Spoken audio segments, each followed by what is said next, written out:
মাসবুক ইমামের সঙ্গে সালাম ফিরিয়ে ফেললে তার নামাজের বিধান। মাসবুক কাকে বলা হয়? যে ইমামের সঙ্গে পূর্ণ নামাজ পায়নি, এক রাকাত ছুটে গিয়েছে অথবা 2 রাকাত ছুটে গিয়েছে, ইমামের সঙ্গে 1 রাকাত পেয়েছে অথবা 2 রাকাত পেয়েছে অথবা 3 রাকাত পেয়েছে, যদি একটা রাকাতও ছুটে গিয়ে থাকে তাকে কি বলা হয়? মাসবুক। তো মাসবুকের কাজ কি ছিল? ইমাম যখন তার নামাজ শেষ করবে অর্থাৎ সালাম ফিরিয়ে ফেলবে, মাসবুক সালাম ফিরাবে না। কারণ সালাম ফিরায় নামাজ শেষে, মাসবুকের নামাজ কি হয়নি? শেষ হয়নি। ইমাম সালাম ফিরাবেন কেন? ওনার নামাজ কি শেষ। তো মাসবুক সালাম ফিরানোর কথা নয়, কারণ তার নামাজ কি হয়নি? শেষ হয়নি। কিন্তু সে যদি সালাম ফিরিয়ে ফেলে, ভুলক্রমে ফিরিয়ে ফেলছে, ইমামের সঙ্গে ফিরিয়ে ফেলেছে, একদিক ফিরিয়েছে অথবা 2 দিক ফিরিয়েছে, তারপরে মনে হয়েছে আরে সবার নামাজ শেষ হলেও আমার নামাজ তো কি হয়নি? শেষ হয়নি। এরকম ঘটনা ঘটে কিনা আমাদের মাঝে মধ্যে? ঘটলে কি হবে, কি করতে হবে? তো এখানে কয়েকটা বিষয় চিন্তা রাখতে হবে। প্রথমে যেটা মনে রাখতে হবে সেটা হলো, যদি এই কাজটা ভুলক্রমে হয়, কি হয়? মনে নেই আমার যে নামাজ আরো 1 রাকাত 2 রাকাত 3 রাকাত রয়ে গিয়ে, সেটা আমার কি নেই? মনে নেই। মনে না থাকার কারণে ভুলক্রমে আমি ইমামের সঙ্গে সালাম ফিরিয়ে ফেলেছি। তাহলে এই সালাম ফেরানোর পরেও আমার এই নামাজ ঠিক রাখার সুযোগ আছে। আমি দাঁড়িয়ে যাব, অবশিষ্ট বা ছুটে যাওয়া রাকাতগুলো আমি পড়বো, পরে শেষে সাজদা সহ করে দেব। বলে আমি তো 2 দিকে সালাম ফিরিয়ে ফেলেছি। একদিকে সালাম ফিরালে যে কথা, 2 দিকে সালাম ফিরালেও সেই কথা। হ্যাঁ, 2 দিকে সালাম ফিরালে নামাজ একরকম শেষ হয়ে গিয়েছে, তারপরে একটা সুযোগ রাখা হয়েছে। যতক্ষণ পর্যন্ত আপনি স্বাভাবিকভাবে বসে আছেন, নামাজ পরিপন্থী কোনো কাজ আপনি করেননি। নামাজ পরিপন্থী কাজ পর্যন্ত, মনে করেন আপনি ঘুরে বসে গিয়েছেন, সিনাটা বুকটা কেবলার দিক থেকে ফিরিয়ে গিয়েছে, অথবা অন্য কোনো কথা বলে ফেলেছেন নামাজের ভিতরে, যেটা বলা যায় না, কাউকে কাউকে ডাক দিয়েছেন, মানে নামাজের বাইরে করা যায়, নামাজের ভেতরে করা যায় না, এমন কিছু করে ফেলেছেন, তাহলে আপনার আর এই নামাজকে ঠিক করার সুযোগ নাই। এমন কিছু করেন নাই, চুপচাপ বসে আছেন, কেবলামুখী হয়ে বসে আছেন, স্মরণ হয়েছে এই মানে কিছু সময় পার হওয়ার পর যে আপনার সালাম ফিরানো ঠিক হয়নি, ছুটে যাওয়া নামাজ রয়ে গিয়েছে, আপনি দাঁড়িয়ে যেতে পারবেন।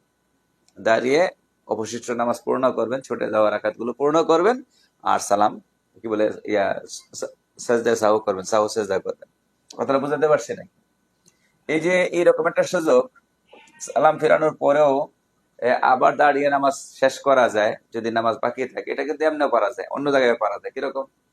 আপনি একা একাই নামাজ পড়তেছেন, একা একাই কি করতেছেন? নামাজ পড়তেছেন। আপনি এই 1 রাকাত কম পড়ে, মনে করেন ভিতর পড়তেছেন, ভিতর কয় রাকাত পড়ি আমরা? 3 রাকাত পড়ি।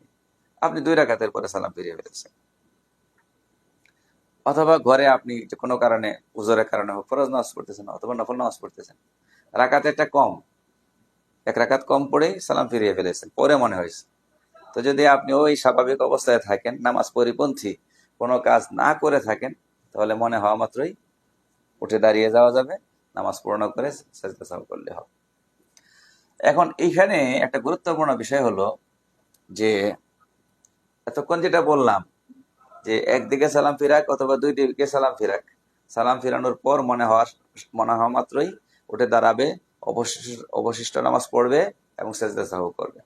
কিন্তু এই কাজটা যদি কেউ ইচ্ছে করে করে, তার মনে আছে কি নাই, মনে আছে নামাজ শেষ হয় নাই, তার 1 রাকাত 2 রাকাত ছুটে গিয়েছে, তারপরেও সালাম ফিরিয়েছে, অথবা এই মনে আছে বলতে সে মাস আলাই জানে না, সে মনে করছে আমি তো ইমামের ইক্তেদা যেহেতু করছি, ইমাম যা যা করে তা আমার করতে হবে, তো ইমাম সালাম ফিরাচ্ছে, আমার সালাম ফিরাইতে হবে, অর্থাৎ মাসলা কি জানে না, সঠিকভাবে জানে না।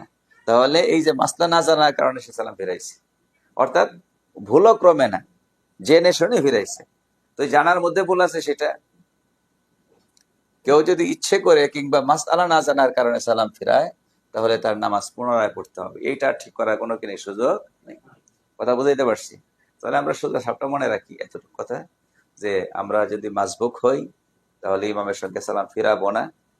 যদি ভুলক্রমে যদি ফিরিয়ে ফেলি, একদিকে হোক 2 দিকে হোক, শেষে কি করতে হবে?